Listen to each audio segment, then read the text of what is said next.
todos nós sabemos, né? Nossa missão é ir de ensinar em todas as nações, ir por todo mundo pregar o Evangelho. Então, essas palavras, elas estão bem inseridas nesse contexto. Então, quando nós estamos abordando nesse conteúdo, nós estamos também fazendo essa associação de uma coisa com outra, né? E quando você vai fazer um discípulo, o que é o trabalho de fazer um discípulo? Ensino puro, né? Quando você, mas é mais num relacionamento de um ou de poucas pessoas juntos. Quando você começa a ter que trabalhar com muitas pessoas, você tem que trabalhar numa forma discursiva diferente, né? Que é onde nasceu a forma de pregação, né? E aí nós vamos passar no próximo, e agora, o que é a pregação então? É um pouco, agora estamos compilando um pouco já do que nós aprendemos, porque eu comecei, igual aquele slide que eu mostrei, comecei a soltar bastante ponta no começo da história, agora a gente começa a reunir elas, né? Então, esse conceito de pregação, ele já nos traz uma amarração de muitos conceitos que nós soltamos para vocês ontem e hoje. Pregação é a comunicação eficaz do Evangelho de forma a impactar o ouvinte na sua realidade e sensibilizá-lo para objetivos da preleção. Então nós falamos primeiro que toda pregação tem que ter um objetivo, tem que ter onde chegar. Então você vai desenvolver o tema de forma a impactar as pessoas para que elas sejam sensibilizadas para aquele objetivo. Como eu citei agora, você está fazendo uma mensagem, você preparou uma mensagem para motivar as pessoas a evangelizar. Você sabia que os crentes deixaram de evangelizar no Brasil? Sabia? Hoje o grande trabalho que nós estamos fazendo em Londrina é pregar para crente, ensinando eles a pregar o Evangelho de novo. Sabe o que eu falei para eles? Falei, crente tem que voltar de ser chato, tem que voltar a ser chato, mas não aquele chato do bebezinho que eu coloquei lá, não. Por que eu digo chato? O pastor Antônio viveu muito essa época, ele chegava com uma pessoa que eu não conhecia, bom dia, tudo bem, Jesus te ama. Na terceira palavra já começava a pregar. Hoje você convive 3 anos com uma pessoa e ela nem sabe que a pessoa é crente às vezes. Então hoje nós temos que, né? Porque o pessoal está muito gostando mais do Deus servo que se prega por aí, aquele Deus diácono, que anda com a bandejinha para servir o beleza aqui, que só está sentado no banco da igreja para receber de Deus. Mas servir não. E aí, para que eu vou pregar o Evangelho? Então nós precisamos fazer mensagem de motivação. Qual que é o objetivo dessa mensagem? Que as pessoas saiam daqui com um ardor no coração, para que as pessoas que ela encontre na rua, ela tenha essa santa chateza de chegar e abordar ela. Eu convivo com o pastor Antônio Siqueira, tenho aprendido muito com ele, e ele consegue um negócio. Eu falei, olha, eu esse dia gastei 1 hora para entrar no assunto de evangelizar uma pessoa, fazer um serviço lá em casa. Eu falei, já progredi. Nós descemos do 12º andar, quando chegamos no 1º andar, ele já tinha convidado a pessoa para ir no culto, tinha falado de Jesus para ela, né, no elevador. Eu olhei para ele e falei, olha, você está sendo uma bênção para a minha vida, porque isso é um desafio para mim fazer isso. Está certo que Deus chamou nós, cada um tem um chamado diferente, mas esse é de todos. Às vezes eu não tenho essa habilidade de fazer tudo isso numa vez só, mas Deus dá a cada um. Então a mensagem, quando ela é para motivar as pessoas a evangelizar, ela tem que provocar em nós essa chama para sair. É o objetivo da mensagem. Próxima. Bom, aqui eu vou passar para vocês um dos conceitos mais modernos do ensino de adultos. Aproveite isso aqui para a sua escola dominical, para o que você faz lá. Isso aqui é uma técnica, são técnicas modernas hoje, né? Eu estive recentemente fazendo um seminário em Águas de Lindóia, no Brasil. Ficamos uma semana, manhã, tarde e noite, com professores, aprendendo a ensinar adultos, né? Investindo no meu ministério de ensino, né? E aí, essas foram as técnicas. Então, próximo, a pedagogia, a maioria das pessoas que ensinam usam as técnicas da pedagogia, que é a técnica de ensinar criança. Por quê? A pedagogia, que é uma relação entre ali o ensinador é ensinador. Ele é a personagem do lugar. Ninguém tem nenhum tipo de interação com ele, né? Ninguém tem nenhum tipo de interação com ele. É ele o astro da sala, porque é criança. Só que nós trouxemos isso, aí nós pegamos lá no domingo, né, vem o professor da classe de jovens e começa a ler a lição lá. E aí você quer que ele deixe de assistir a Fórmula 1 para vir ouvir a lição na escola, né? Não vai. Por quê? Ele está numa outra classe. Aqui é permitido assistir Fórmula 1? Hein? Hã? Aqui não tem? No Brasil a gente já assiste por baixo do pano, lá. Se os pastores não souberem, não tem problema não, né? Então, mas é isso, você está trabalhando aquela história que nós viemos trazendo, da interatividade. Até as crianças já não suportam mais só o professor está lá, tem que estar lá brincando. É materialzinho para ela, é recorte, é pintura, atividade. Nem as crianças já não aceitam mais isso, né? A pedagogia é uma parte da ciência que trabalha com o ensino de crianças, né? Mas para o adulto não funciona com tanta efetividade. A criança ainda, com todos os recursos que derivam dessa relação, né? Porque o professor tem que ter o domínio da classe. Próximo. Aí vem a andragogia, que é um passo e que estuda especificamente o ensino do adulto. O que a andragogia fala? É um relacionamento do ensinador com o aprendiz. Trazendo a pessoa que está ouvindo a importância, por que nós falamos aqui já, que o conhecimento, né? O conhecimento agora, por exemplo, eu estava aqui, eu não tenho nenhum problema de dizer que eles não escreveram, eu tinha cometido um lapso. Por quê? Porque eu sei que tem gente que sabe mais do que eu isso aqui. E a gente tem que estar numa classe sabendo disso, que qualquer assunto que você falar aqui, uma pessoa ou outra, um ponto ou outro, sabe mais do que você que está aqui. E se você não explorar isso para contribuir, né, para contribuir com o todo e enriquecer o conhecimento geral da turma, fica um samba de uma nota só, igual fala uma música brasileira, né? Fica aqui falando. Então, cada um tem que dar a sua contribuição, né? Claro que numa quantidade de gente que nós estamos aqui, fica mais difícil a colaboração de cada um, né? Aquela interatividade. E aí tem a eutagogia, que eu conheço um livro, né? É sua vizinha lá, Zezina Belan, perto do interior de São Paulo, uma brasileira que é expoente nesse ramo no mundo, e crente. Eu tive aula com ela, né? E o que a eutagogia diz hoje? Que o negócio, o professor já é secundário. O ser humano só aprende interagindo um com o outro, do nível dele, aluno com aluno. Ele grava com isso, né? Então, quando você vê aquele pregador lá que fala assim, fala para o seu irmão aquilo lá, ele está tentando fazer algo assim, só que não é assim, ele só fala de um jeito. Aí você vai lá, fala para o seu irmão que, né? Eles estão tentando criar uma interatividade e gerar importância para quem está sentado lá, né? Mas, por exemplo, vamos fazer um exercício agora, né? Praticar isso aqui, né?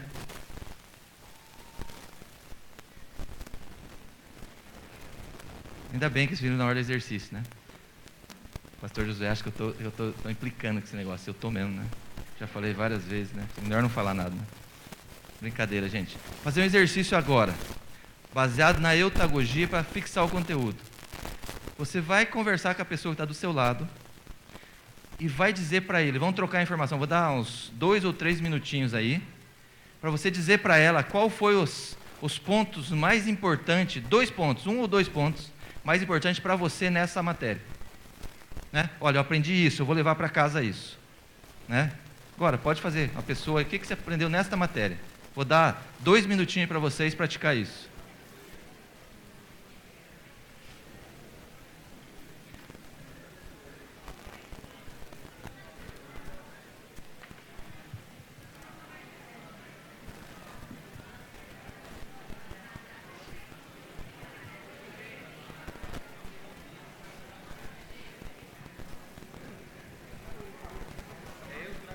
Eutagogia.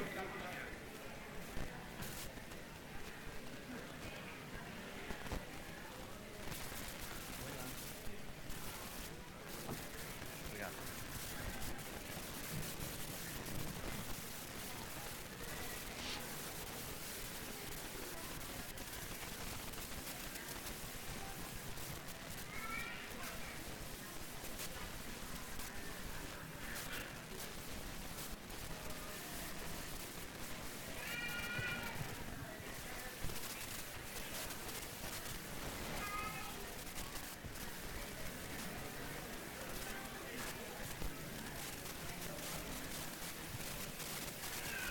como faz para aproveitar o tempo para eles fazer a recolha? Viu que legal? Aproveita a aula. Hã? Não, tá legal sim, mas eu fiz esse planejamento da aula para acontecer exatamente isso. Falar, olha, estão trabalhando? Então. Não, mas ótimo. Você não está levando a sério isso, não, né? Você não está levando a sério isso. Ah, então tá bom. Gente, a pessoa do seu lado, quem aqui não foi a mesma coisa que ela percebeu que você? Ou seja, a pessoa do seu lado, se falaram a mesma coisa, eu fui isso, eu fui também. Quem foi? Teve alguém que aconteceu isso? As duas pessoas se conversou com o seu amigo, se é que alguém conversou isso, né? Estou esperando que vocês conversarem sobre o assunto, né? Mas tá bom. Quer dizer, o que acontece? Muito difícil de as duas pessoas terem o mesmo ponto que eles acharam importante. Quando você trocou a informação com o outro, você somou a dela à sua. Não é verdade? Quem teve a ponto diferente aprendeu mais um e gravou mais um e que vai levar para casa mais um ponto como importante. Vocês conseguiram notar isso? Né? Vocês viram como é importante essa interatividade? Porque a pessoa às vezes já está num universo, ela está num ambiente e com alguma preocupação.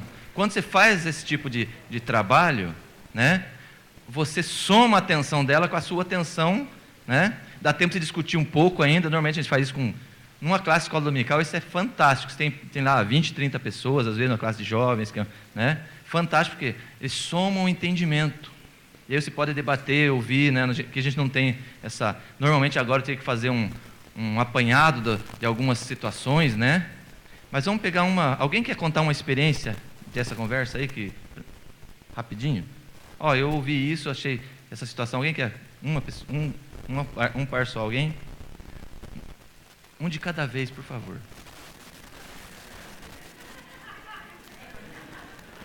Frustrei. Olha lá, Aí. Sempre tem um amigo que salva a gente, né?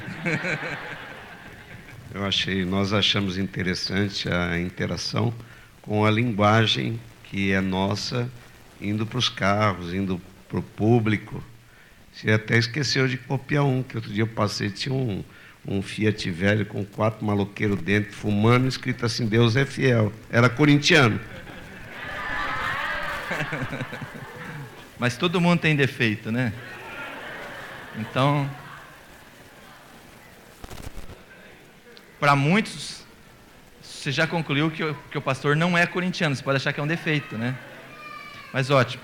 Então, essas técnicas, né, tem determinados momentos de pregação que você pode usar com muita prudência, né, conforme o local, né, principalmente onde trabalha-se com ambientes pequenos, poucas pessoas, é uma interatividade muito importante se for usado com sabedoria.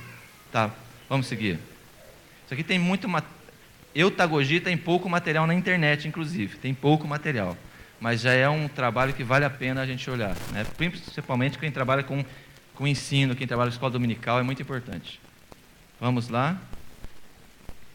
Aqui, dentro dessas ciências, desses estudos, tem algumas conclusões que dizem como o adulto aprende, né? E aí nós estamos usando isso justamente para aplicar dentro da pregação, né? Não, calma lá, volta lá. Isso. Primeiro, todo julgamento que ele faz, o que eu ganho se eu aprender isso? Está pregando lá no subconsciente dele, está dizendo, o que eu ganho se eu aprender esse negócio? Qualquer lugar. Esse é o primeiro julgamento que o ser humano faz. Se ele achar que ganha alguma coisa, ele presta atenção, senão ele desvia a atenção. Esse é o desafio de quem fala, né? De quem está a pregar aqui na frente. Próximo. Autodireção. Veja que coisa, quanto eu tenho ali, aprendo o que eu quero, o que me serve, eu preciso ser tratado com quem sabe se dirigir. Esse é o perfil científico das plateias, das pessoas que ouvem, né? O adulto hoje ele tem que ser ensinado de forma que ele já tem a vida dele resolvida teoricamente. Ele já tem um direcionamento. Então, ele está aprendendo alguma coisa com algum objetivo. Se aquilo está dentro do objetivo, mas mesmo assim você tem que respeitá-lo, porque tem coisas que ele não está a fim de aprender. Ele já pode ter o direito, é diferente da criança que vai para a escola, tem que fazer prova, que negócio todo lá, e tem que aprender. Né? Não gosta de matemática, não quer fazer uma conta, mas tem que aprender. O adulto já chega num momento depois, para quem já fez, que ele já começa a julgar se eu não quero aprender. Né? Não é a minha praia. E ele quer ser tratado com quem sabe se dirigir. Não, isso aqui ele sabe o que está querendo. Então, se ele está julgando já isso aqui, por mais que às vezes a gente saiba que não, mas o entendimento do subconsciente dele é esse. Próximo. Aprende baseado em suas experiências. Então, quando se fala a um público, você tem que respeitar bastante, né, a condição de vida dele e a aplicação de forma relevante para o dia a dia dele. Né? A mensagem hoje precisa ser relevante para o dia a dia das pessoas. Se ela não for relevante para o dia a dia dela, que ele aprende a experiência dele, a situação dele, o mundo dele. E é ali que ele vai medir a relevância do que está sendo pregado. Nós não estamos falando aqui, irmãos, entrando no mérito do toque que o Espírito de Deus faz nas pessoas. Estamos falando simplesmente do lado de cada pregação. Né? Porque, claro, às vezes a pessoa está nessa angústia, está naquela resistência, mas o Espírito Santo vai lá, toca no coração dele e muda tudo. Uma palavra errada, um português, não tem problema nenhum. Quando o Espírito Santo ele traduz na linguagem do coração do homem e muda a vida. Amém? Próximo. Já falei isso. Disposto a aprender só algo que impacte no dia a dia. Não quer trancar canto com conhecimento inútil, gastar tempo em ficar ouvindo e aprendendo coisas que não seja relevante para ele. Né? Próximo. Aprende melhor quando os conceitos estão contextualizados e aplicados. Nós falamos bastante sobre contextualização. Né? Eu vou trabalhar mais um pouquinho aqui na frente. Aprende melhor quando os conceitos, quando se fala as abordagens. Né? Por exemplo, nós temos na Bíblia, aqui em Portugal você não tem essa dificuldade, mas no Brasil, quando se fala alvo mais que a neve, as pessoas só conhecem por foto. Né? Mas você consegue hoje, através da disseminação da fotografia, mas quando foram escritos em da harpa, lá as pessoas que vieram da Suécia, da Dinamarca, lá da Escandinávia, conheciam neve.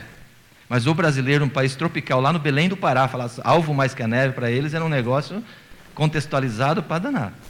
Né? Então, depois da foto, aí ficou tudo bem.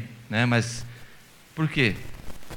Certamente quem escreveu isso, ele tinha a vida dele, a contextualização com a neve. E assim uma série de outras, né? Que às vezes o pessoal brinca eu falo da harpa, né? Cantar os hinos da harpa. Mas é o seguinte, tem gente rindo, querendo tirar uma da minha cara ali, ó. Mas é o seguinte, vocês já perceberam que nós cantamos hinos sem saber o que significa? Hein? Quem de vocês sabe me dizer o que é Beulá? Hein? O que é Beulá? Hein? Se tiver um que sabe, os outros cantaram a vida inteira um negócio que não sabe o que cantou. Né? Esses dias eu perguntei na igreja o que é o cabo da nau, mas ele não sabia também. Né? Então, mas é isso aqui. Por quê? Nós cantamos hinos feitos de um período e por pessoas que não são da nossa convivência. Então, muitas expressões estão fora da nossa, está descontextualizado com nós, e as pessoas cantam, a mensagem é bonita, você consegue entender. Por exemplo, eu demorei muito tempo a aprender aquele hino, toca-me com brasa do altar, né? O profeta Deus se aproximando, considera-se um pecador, mas o fogo santo o queimando, torna útil para o seu Senhor. Até que eu descobri que era isso falando de Isaías, aí o hino, parece que o hino cresceu assim, né? O que é isso? Contextualização, você pegar aquilo lá, associar um conhecimento seu, e você canta hoje com muito mais alegria, com muito mais inspiração, e sente muito mais, porque o teu cérebro está conectado com o seu coração, né? Isso é conceitos contextualizados e aplicáveis dentro da nossa realidade. Próximo. São motivados a aprender por valores intrínsecos, ou seja, qualidade de vida, autoestima e desenvolvimento. A maioria das pessoas quer aprender por interesse próprio, para levar vantagem em alguma coisa, né? Pode ser, essa vantagem, mas não leva para aquele lado de levar vantagem, mas, por exemplo, estou aprendendo, quero crescer ministerialmente, que seria uma agregação pessoal, que melhora a autoestima, você poder falar melhor, você ter condições de conversar melhor com outras pessoas, se posicionar melhor em determinadas situações, né? Então, o adulto tem essa característica. Próximo. Isso que eu já falei, o tempo é a moeda mais preciosa para o adulto, por quê? Você começa a pensar, né? Para as mulheres é mais ainda, que elas não contam a idade, né? Mas o adulto, ele conta minuto a minuto e não suporta perder um minuto. Porque, como eu já falei aqui, se você perdeu dinheiro, você ganha outro. Você perdeu um minuto, vai embora, nunca mais. Né? Segue. Bom, isso que eu estou falando, de contextualização, de tudo, isso é novo. Né? Veja o que Jesus nos ensina. Próximo. Acho que inverti a ordem dos slides, mas aí tá. Eu tive o cuidado ontem de pesquisar aqui, apesar de que hoje a gente sabe a matriz, mas não sabe os detalhes, não lembra dos detalhes, né? E eu vou descaradamente ler para vocês aqui, né? Porque pesquisei na internet aqui dentro ontem. O Evangelho de Mateus é direcionado ao povo judeu, né? Contendo diversas informações acerca da religião judaica, fazendo que somente um entendido no judaísmo pudesse caracterizar que o Senhor Jesus fora o Messias prometido a Israel e por eles muito esperado.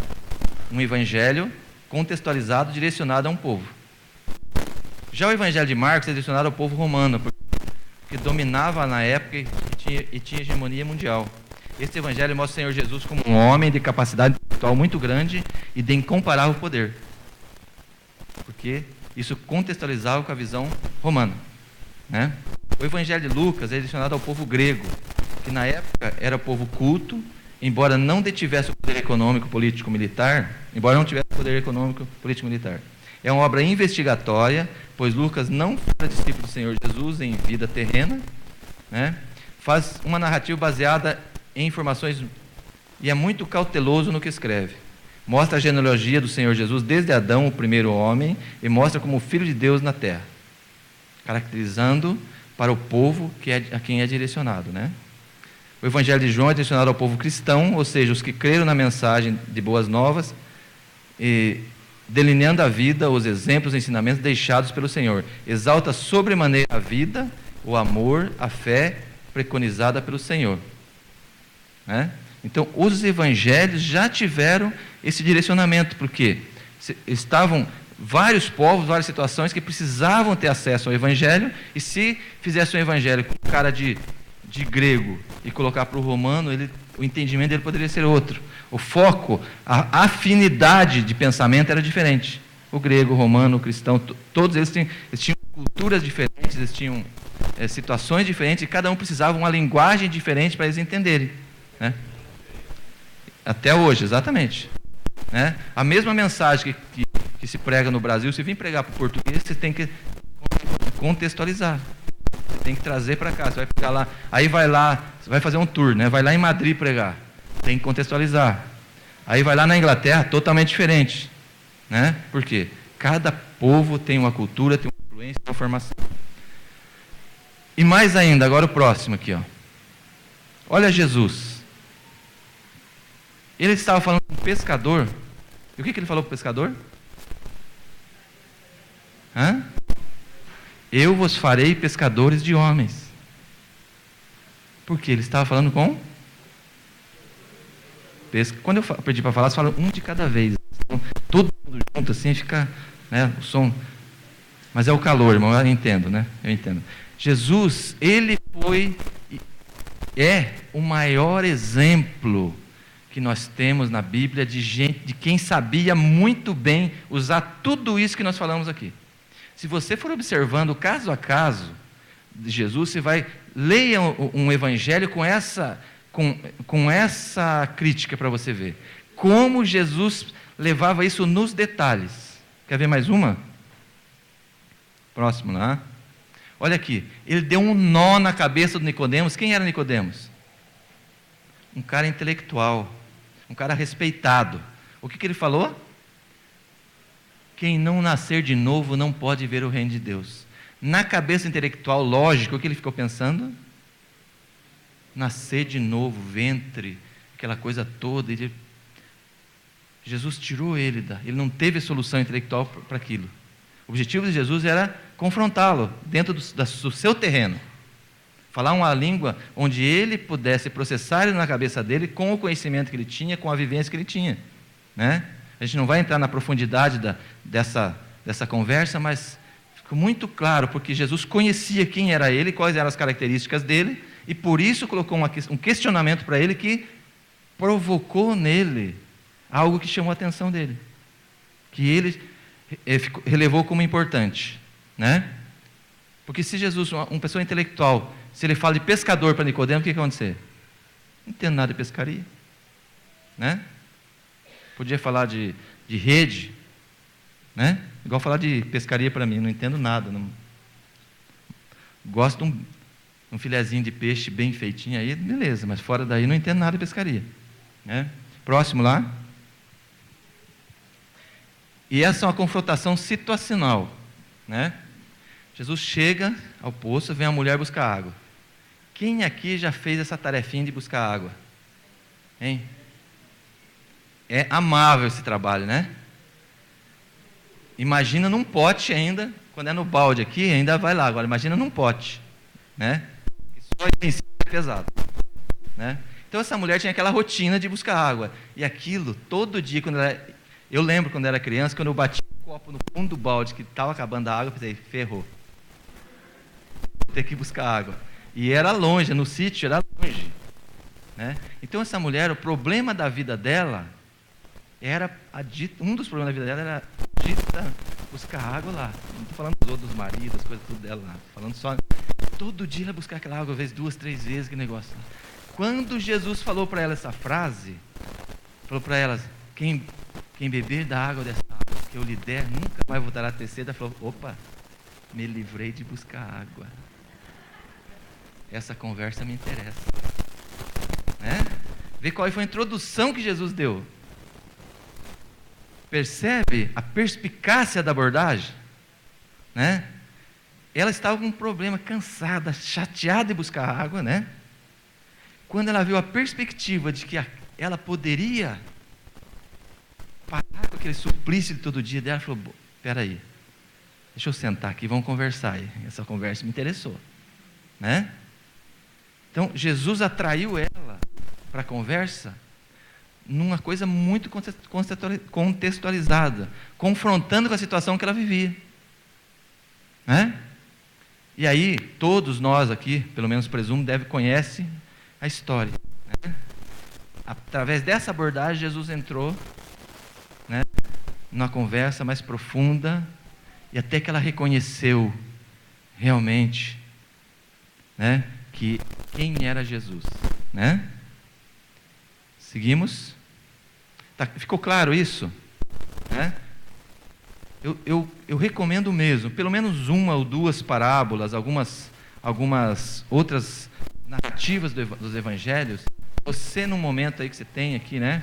Hoje, antes de deitar, eu sei que você estava com vontade de fazer isso, né? Não precisa fazer hoje, irmão, não. Eu dispenso você de fazer. Mas chegando em casa, leia e tente localizar a sabedoria de Jesus na abordagem com as pessoas, né? Tem vários, eu podia colocar 10 slides aqui, porque Jesus não tinha nenhuma, vou dizer assim, não dava tiro para qualquer lugar, ele ia focado e abordava de uma forma bastante objetiva. Mas espera ali para nós rirmos, para nós descontrair um pouco, né, da nossa linguagem. Vai? Não sou deste mundo. Os crentes falam, não fala? Fala porque não é crente. Eu falo assim, o que? ET? Na cabeça deles pode ter essa ideia. É um ET, então. Né? Já tem aquele que estava conversando perto do muro do cemitério, como, não tem problema não sou desse mundo. O cara que estava passando na rua aqui, ó, passou correndo. Né? Próximo lá. Estou atravessando um deserto. Deserto aqui em Portugal? Estou sabendo não. Né? O crente entende. Né? O próximo. E aí, essa célebre do Nani Azevedo. Poupar carne está caro, né? O preço está alto, então, mas a pessoa não vai poupar. Não vai comer carne à vontade. Né? Estou falando assim, é o entendimento dos outros. Quem ouve, né? E o Nani, o CD deles maravilhoso, mas ele usa a linguagem muito para... E tem muita gente que não é crente que ouve muito o CD dele. Né? Por exemplo, agora tem esse penúltimo, não o novo que ele lançou, tem umas... Ele cita personagens bíblicos que a maioria, nem os crentes sabem o que quer dizer aquela história. Né? Quanto mais quem não é crente. Né? Mas esse caso aqui eu já brinquei com ele sobre isso, por isso que eu tenho essa liberdade de dizer. Por quê? As pessoas, quando elas ouvem esse tipo de situação, a interpretação e a reação dela é totalmente dispersa daquilo que a mensagem e que a comunicação queria fazer. Né? Tem mais um? Aí esse aqui. Precisamos lutar contra a carne, né? Um dia a pessoa assim, eu perguntei, o que te vem na tua cabeça? Um quarto de boi assim, ou de luva de boxe, né? E para nós é muito assim, é muito comum a gente falar essa palavra carne, só que ela tem, fora do nosso meio, as pessoas não entendem isso nesse sentido e desvirtua muito, né? E as pessoas, na hora de evangelizar, de falar assim, você tem que vencer sua carne. Como é que é? Eu vou ter que largar.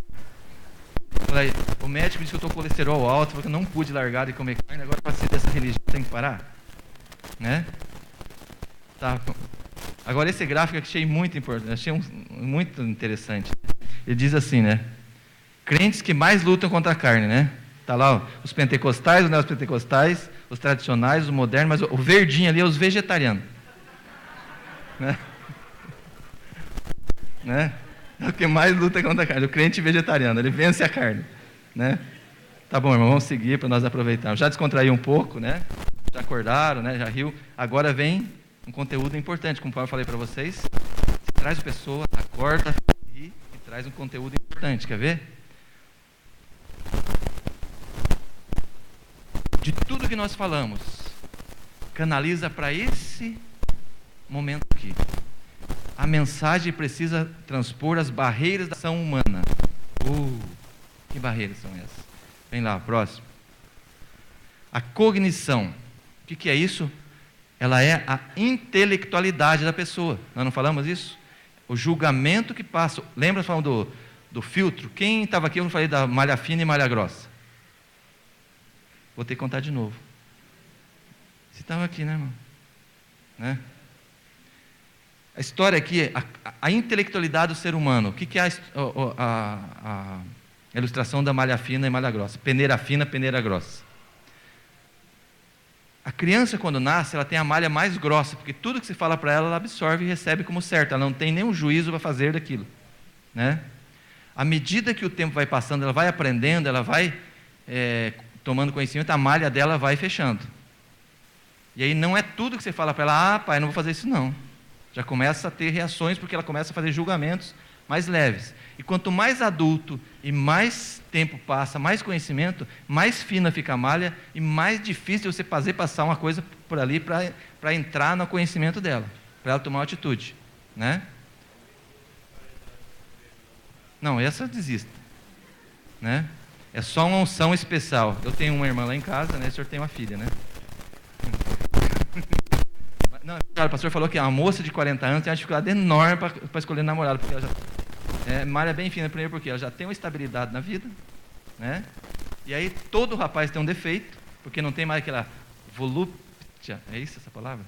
De conquista que tem quando está nos seus 20 e pouco, né?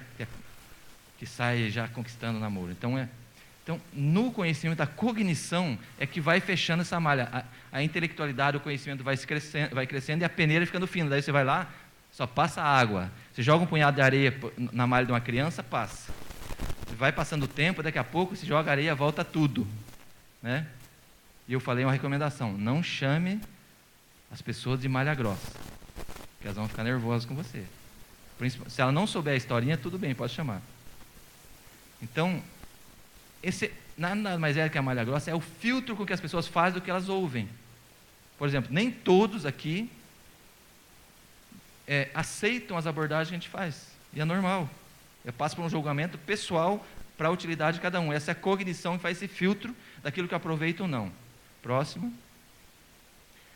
Outro nível é a emoção. Esse aqui, o pentecostal, é campeão em ir direto nela. E não se chega na emoção de uma pessoa sem passar pela cognição. Eu já vamos trabalhar mais isso aqui. Próximo. E a última é a volição, a vontade. Então você vem lá, você passa pela intelectualidade, né? Entrou na emoção, você desarma a pessoa, a emoção é onde a gente se desarma, né? E aí você atinge a vontade, você deixa ela vulnerável a receber, você desarma ela a receber aquilo que você vai colocar da abordagem da pregação. Então, quando você vai fazer uma estrutura de uma pregação, você tem que contemplar isso, né? Aí não vai fazer no sermão lá, falar, aqui eu vou abordar, aqui eu vou a volição. Daí aqui, quando chegar aqui, eu tenho que estar a emoção. Né? Porque às vezes você faz todo esse planejamento, o Espírito Santo desmancha tudo isso e faz as pessoas, a mensagem entrar nas primeiras abordagens. Principalmente se você for uma pessoa dedicada na oração. Quando você abrir a boca no púlpito, o poder de Deus toca na vida das pessoas e tudo aquele planejamento que a gente fez de técnica vai por água abaixo, porque o poder de Deus sempre é soberano em toda a ministração. Não esqueçam disso. Tudo que eu estou ensinando aqui, você pode jogar fora, né? Se você for, o Espírito Santo tomar você com autoridade na hora de ministrar para o povo de Deus. Próximo lá. Então aqui, ó. Eu vou olhar junto com vocês aqui.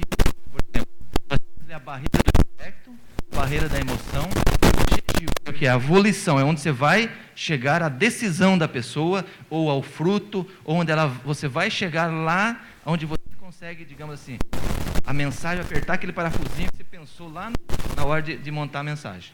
Né?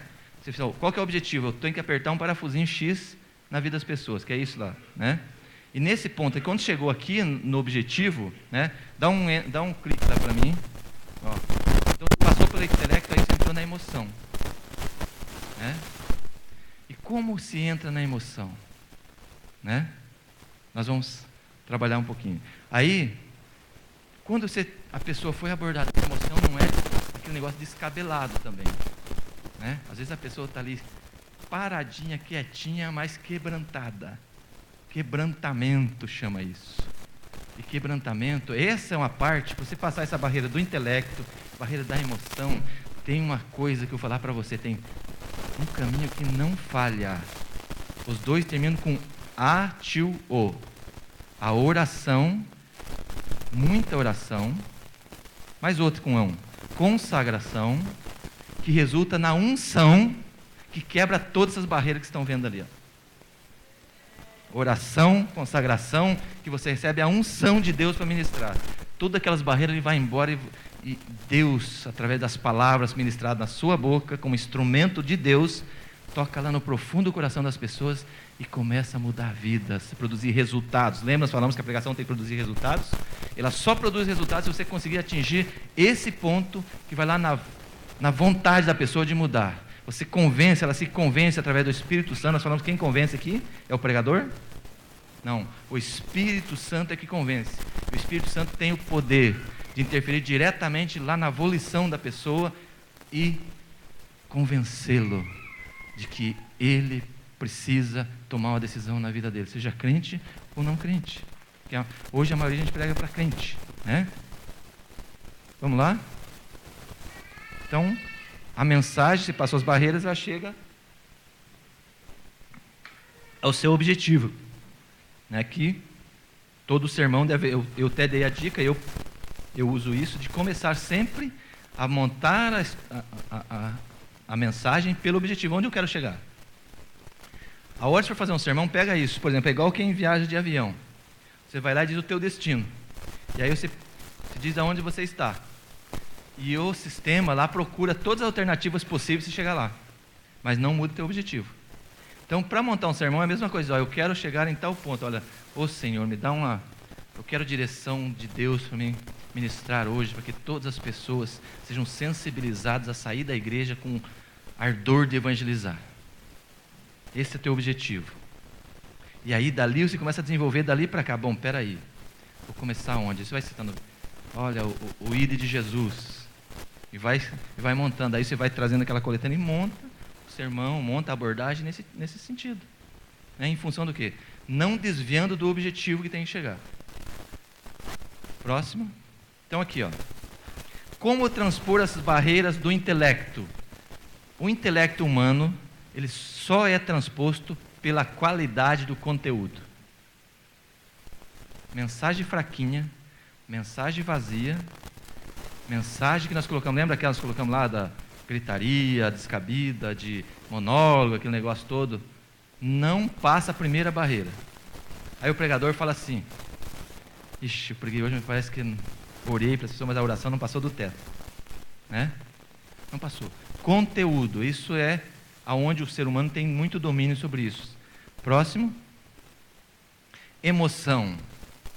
Emoção, ela é atingida pelo contágio, principalmente vindo do púlpito para as pessoas. Se a emoção que o pregador transmite não for autêntica, ninguém vai para o segundo passo. O conteúdo o homem pode construir. Né? Por exemplo, montar um conteúdo para que vocês... Legal, por exemplo, eu estou dando aula aqui, vocês podem dizer, faz de conta que vocês são gente muito boa, bacana, e falam assim, é legal essa aula. Agora, eu só estou no intelecto de vocês.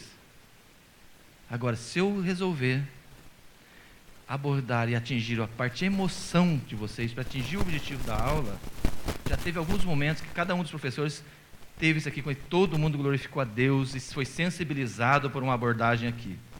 Né? Mas só acontece isso porque vocês têm discernimento, sabe que aqui estão homens sérios, homens de Deus ministrando, né? Que faz com autenticidade, você sente isso.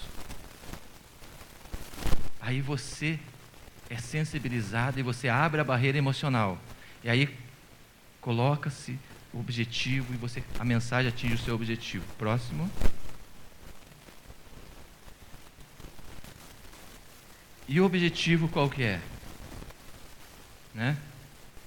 Mudança. A mensagem sempre tem o objetivo de mudança. Né? E que isso se transforme para uma coisa prática. Né? Não é uma coisa assim... Claro, o pastor Jorge falou aqui, né? Sobre que não se prega mais sobre a volta de Jesus. 1977, 78. Muitos aqui não haviam nascido. Não tinha uma semana, né, pastor, que a mensagem não fosse isso. A gente ia para casa todo dia, tendo certeza que Jesus voltava aquela noite. Contagiado por isso, a mensagem contundente. E esse temor de Jesus voltar nos fazia ser muito crente. Né? Agora, mesmo assim, o que produzia isso em nós? Uma mudança de ter mais cuidado cada segundo da vida espiritual com o relacionamento com Deus. Mesmo criança, eu tinha meus 12 anos por aí, acho. 78, eu tinha 13. Né? E na nossa prática de vida produzia mudança. Por quê? Porque tendo o temor de Deus, né? Essa mensagem nos trazia uma condição de vida. Irmãos, eu vou contar uma coisa para vocês, jovens. Primeira vez que eu beijei minha namorada, eu sentia Jesus voltando e ficando. Não é sério isso. O temor de Deus que a gente que era construído, o respeito era algo assim impensável para os dias de hoje. Né? Hoje, os jovens ficam na boa e ainda cantam no grupo aqui, não são para casa na tranquilidade. Não estou falando daqui, estou falando, tem jovens nas igrejas que fazem isso. Né? Por quê? Aquele negócio. vai vendo, até na Bíblia está escrito que Jesus voltaria já, né? Até que a vinda chegue, parece que o escritor da Bíblia estava achando que Jesus já voltava, não voltou agora, falar, esqueça, esse negócio não vai acontecer. E perde o temor de Deus. Então, a mudança prática ocorria, por exemplo, lá da minha infância, da minha adolescência, que a mensagem mudava a nossa maneira de viver. Como todas as mensagens precisam ter esse objetivo, né? Vamos lá? Deixa eu ver se acabou. O grande objetivo é passar pela barreira do intelecto através do que mesmo? Hein? O intelecto, qual que é? Conteúdo, ótimo. Então, a barreira do intelecto é o conteúdo. A barreira da emoção é com contágio por autenticidade de quem está falando.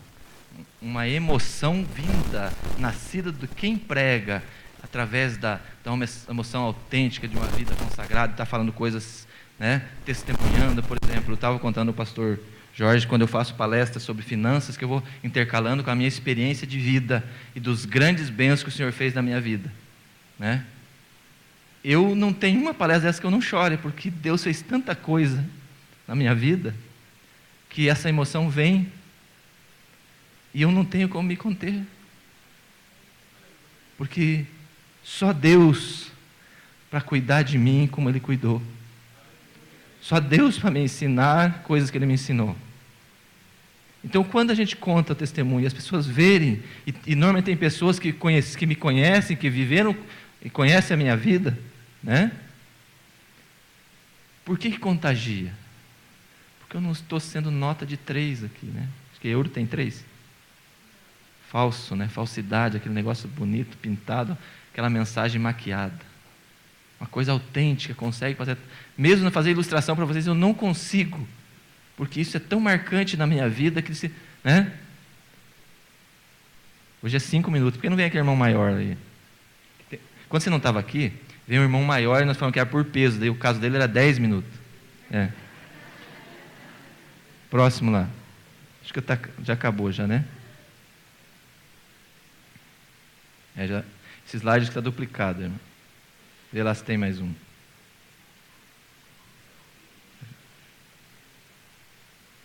Acabou.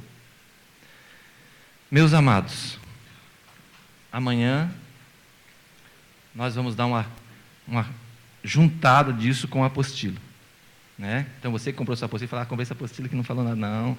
Se você olha na sua apostila hoje, você vê como os conteúdos que estão lá foram todos abordados de forma bem contundente, né? E amanhã nós vamos trabalhar alguns temas. Eu vou pegar uma mensagem. Estão lembrados daquela mensagem? Quem lembra qual foi a mensagem que eu preguei sem falar aqui? Pelo menos um, né? Hã? Da viúva. Qual que era o tema da mensagem? Não acabou ainda, irmãos. Calma aí. Qual que é o tema lá? Alguém lembra? O que fazer?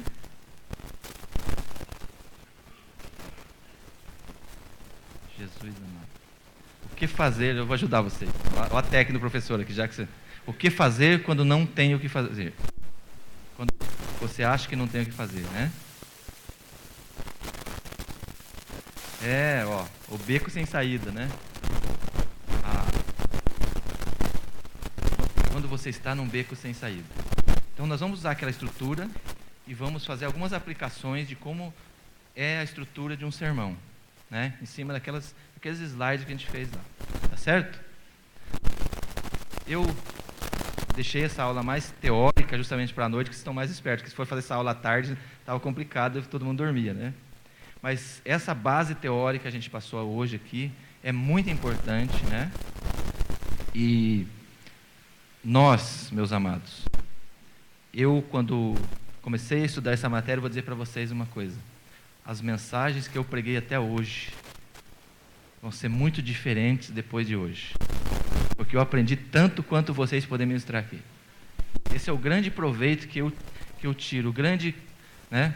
Além de compartilhar convosco toda essa pesquisa que eu fiz, montando slide. Hoje eu fui à tarde para a casa do pastor Josué, porque eu estava passando mal, estava muito cansado, deitei lá, e aí começou essa parte do Evangelho, algumas dessas slides passaram a passar na minha cabeça. Eu falei, vou levantar, fui lá no computador, fiquei trabalhando e preparando essa aula para chegar aqui. Mas cada coisa daquela que eu fazia, eu estava aprendendo. E foi bom compartilhar com vocês até aqui. Deus abençoe e que Deus toque no vosso coração. E que essas palavras, né, que toda essa escola produza muito resultado na vida de vocês, no ministério de vocês e principalmente para o reino de Deus, que é o objetivo de todos nós, né, para contribuirmos e fazermos com que o Evangelho alcance as pessoas, porque queiram ou não, falem ou não, a vinda do Senhor Jesus está muito próxima. Deus abençoe.